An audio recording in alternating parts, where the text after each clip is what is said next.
Mais de là à dire que la formation en terrorisme a commencé à l'école, est-ce que ce n'est pas osé? Oui, je vais vous réciter la leçon, on va juger puisqu'on est au tribunal. Allez-y. Le Burkina Faso. Géographie, on a fait ça du CM2 jusqu'en terminale. Le Burkina Faso. Le Burkina Faso est un pays pauvre, limité au nord par le Mali, au sud par la Côte d'Ivoire. D'abord, un verbe d'État. Est. On n'a pas dit que le Burkina Faso serait. On n'a pas dit que le Burkina Faso était. On a dit que le Burkina Faso est un pays pauvre. Prenez toutes vos leçons de CM2. Le verbe est conjugué au présent. Et le verbe être. Quelle catastrophe. Donc ça veut dire que si on ne saute pas ce verbe-là, c'est-à-dire que dans 100 ans, le Burkina Faso est un pays pauvre. Limité au nord par le Mali, au sud par la Côte d'Ivoire. C'est un pays enclavé sans débouché maritime. Il pratique une agriculture de subsistance.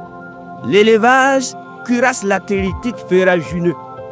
Et l'élevage également est difficile. On a bossé ça du CM1 jusqu'à aller avoir le bac. Un enfant qui est assis sur ses deux fesses, en train de composer un devoir pour insulter son pays, que c'est un pays pauvre, que c'est un pays enclavé, ça cuirasse latéritique ferragineux, agriculture de subsistance. Pourquoi lui là il ne va pas rejoindre les terroristes? Je vous pose la question. C'est pourquoi j'ai dit en haute et intelligible, voir que ça a commencé en classe. Parce que comment il va croire à son pays? Pourquoi voulez-vous qu'il soit patriote? Et d'ailleurs, je me rappelle que moi j'ai commencé une introduction en disant que l'agriculture du Burkina Faso est une agriculture de subsistance. Le professeur a souligné, il a mis bien. Bien. Parce que j'ai employé le mot subsistance. Il était ébahi. Mais c'est quand je suis devenu grand mentalement que j'ai compris que moi j'ai insulté mon pays pour avoir des points.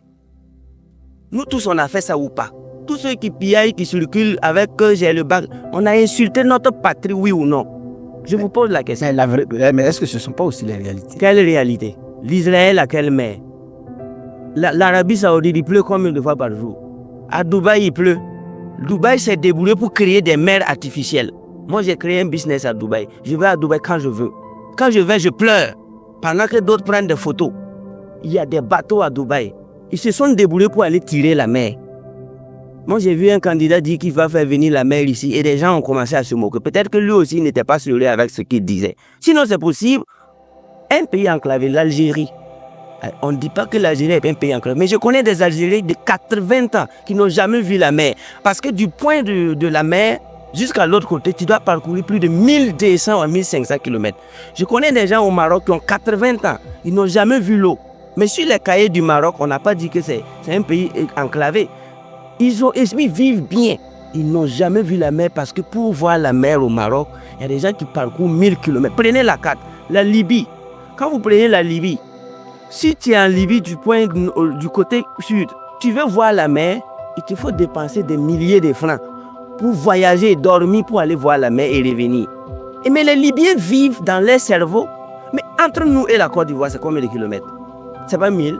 Entre nous et le Ghana, c'est combien de kilomètres? C'est pas 1000. Entre nous et le Bénin, c'est combien de kilomètres? C'est pas 1000. En quoi on est enclavé? Un Burkinabé peut partir faire le week-end tous les jours devant la mer.